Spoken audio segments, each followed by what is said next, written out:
रोहन अपनी नानी के साथ एक गांव में रहा करता था। रोहन की नानी बहुत बूढ़ी थी और रोहन के माता पिता भी नहीं थे। इसीलिए रोहन को अपनी नानी का ध्यान भी रखना होता था और बाहर के काम भी करने होते थे। रोहन के गांव में हमेशा पानी की परेशानी रहा करती थी और इसी वजह से रोहन को दूर से पानी भरकर लाना होता था। एक बार घर में पानी की एक भी बूंद नहीं थी। तभी रोहन की नानी उसके पास आई और बोली, बेटा रोहन, बड़ी प्यास लग रही है और देखना घर में एक बूंद भी पानी नहीं है। तू एक काम कर, दूर कुएं से जाकर 2 बाल्टी पानी ले आ। मेरी प्यास तो बुझ जाएगी, फिर देखेंगे कि कैसे हमारा बिना पानी के गुजारा होगा। नानी की बात सुनकर रोहन नानी से बोलता है, ठीक है नानी, मैं अभी कुएं पे जाता हूँ और आपके लिए पानी लेकर आता हूँ। आप बिल्कुल चिंता मत करो। रोहन दूर कुएं की तरफ जाता है और 2 बाल्टी पानी भरकर घर ले आता है। बहुत दूर से रोहन को रोज पानी लाना होता था, तब जाकर घर के कामकाज निपट पाते थे। रोहन और उसकी नानी बहुत गरीब थे, तो रोहन को बाहर एक सेठ के यहाँ काम करने भी जाना होता था। एक बार जब रोहन अपने काम के लिए सेठ के यहाँ पहुंचा, तो सेठ ने रोहन को ढेर सारा काम बता दिया। सुनो रोहन, आज तुमको बहुत काम करना है। देखो त्योहार आ रहा है, तो ये अनाज को अच्छे से सुखाकर गोदाम में तुमको भरना है और उसके बाद घर में मिठाई पकवान की तैयारी भी तुम्हें करवानी है। घर जाने की जल्दी मत करना आज। रोहन सेठ से बोलता है, पर सेठ जी, मेरी नानी घर पर अकेली रहती है, मेरे बिना उनको परेशानी आएगी। तभी सेठ रोहन से बोलता है, मैं कुछ नहीं जानता, आज तुम्हें ये सारा काम निपटाना होगा, नहीं तो अपना हिसाब पूरा कर लो।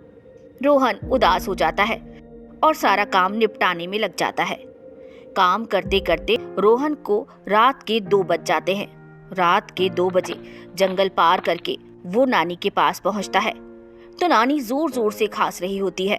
रोहन दौड़ के अपनी नानी के पास जाता है और बोलता है, क्या बात है नानी, इतनी खांसी क्यों आ रही है, क्या बात है? नानी बोलती है, बेटा, आज घर में एक भी पानी की बूंद नहीं थी। मैं प्यासी मर गई और खांसी है कि रुकने का नाम नहीं ले रही। अरे नानी, आज मैं आने में लेट हो गया। तुम चिंता मत करो, मैं अभी पानी भर कर लाता हूँ। अरे बेटा, रात बहुत हो चुकी है, अब तू कहाँ जाएगा?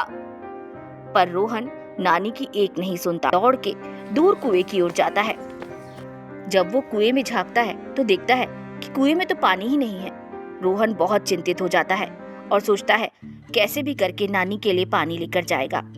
रोहन और आगे बढ़ता है तो वहां पर उसको एक कुआं दिखाई देता है और वो कुआं ऐसा था जहां से रोशनी दिखाई दे रही होती है। रोहन दौड़ के पानी में झांकता है तो जगमगाता सा साफ पानी उसे दिखाई देता है। वो एक बाल्टी अंदर डालता है। बाल्टी में पानी तो निकलता ही है, साथ में रोहन देखता है कि उस पानी में कुछ चमकदार चीज दिख रही है। रोहन गौर से उस पानी को देखता है। जब वो उस पानी को बहुत गौर से देखता है तो उस पानी के अंदर वो चमकती चीज हीरे के पत्थर होते हैं।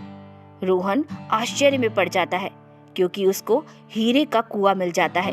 लेकिन उससे पहले रोहन को चिंता होती है नानी की प्यास की। जब वो घर पहुंचता है तो सबसे पहले दौड़कर अपनी नानी की प्यास बुझाता है और नानी को खुश होते होते बताता है, नानी, अब तुम बिल्कुल चिंता मत करना, क्योंकि अब तो हमारे घर में ही कुआं होगा। अरे बेटा, ऐसा क्यों कह रहा है? अब तू घर में कुआं कहाँ से लाएगा? नानी, घर में कुआं आएगा क्योंकि मैं कुआं खुदवाऊंगा। अरे वो कैसे? तब रोहन अपनी नानी को बताता है कि जहां पर वो जंगल में गया था वो कुआं हीरे का कुआं था। उसमें पानी के साथ साथ हीरे के पत्थर भी थे जो कि रोहन अपने साथ ले आया है और अब वो पैसे वाले हो जाएंगे। उसके बाद रोहन दिन में बाजार में जाता है और वहां से उन हीरों को बेचकर कुछ पैसे लाता है।